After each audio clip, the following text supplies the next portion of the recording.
ఉమ్మడి ఆదిలాబాద్ జిల్లాలో చలి పంజా విసురుతోంది. 2-3 రోజులుగా జిల్లాలో వాతావరణం పూర్తిగా చల్లబడిపోయింది. చల్లటి గాలులు వీస్తున్నాయి. ఇక మంచు కమ్ముకొని జాతీయ రహదారులతో పాటు ఇతర రహదారులపై వాహనదారులు తీవ్ర ఇబ్బందులు పడాల్సి వస్తోంది. ఇదివరకు కొంత మబ్బుగా ఉన్నా నేడు చలి తీవ్రత మాత్రం మరింత పెరిగింది. కమ్ముకున్న మబ్బుల చాటున సూర్యుడు చిక్కుకోవడంతో వాతావరణమంతా చల్లబడిపోయి చలి ప్రతాపం చూపిస్తోంది. రోజువారీగా పనిచేసుకునే ప్రజలు ఈ చలి తీవ్రతకు నానా ఇక్కట్లు పడాల్సి వస్తోంది.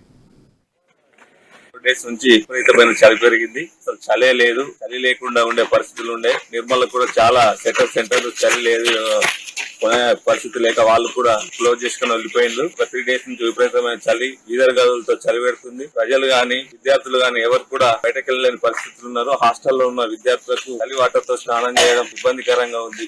నిర్మలే గత 10 సంవత్సరాల నుంచి కూడా ఉదయం 5 గంటలకు నేను వాకింగ్ చేస్తూ ఉంటాను రెగ్యులర్ గా. ప్రతి సంవత్సరం కూడా మనకు తెలిసింది ఆదిలాబాద్ జిల్లాలో చలి తీవ్రత ఎక్కువనే ఉంటది. అదే విధంగా ఈ సంవత్సరం కూడా ఎక్కువనే ఉంది. మరీ గత 2-3 రోజుల నుంచి అయితే చాలా అధికంగా ఉంది.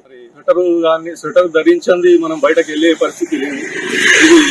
ఇది అదే విధంగా చిన్న పిల్లల్ని చాలా వేధిస్తుంటది. కాబట్టి పిల్లలు గాని వృద్ధులు గాని బయటకు వచ్చేటప్పుడు ఖచ్చితంగా వారి తగు చర్యలు అంటే జాగ్రత్తలు తీసుకొని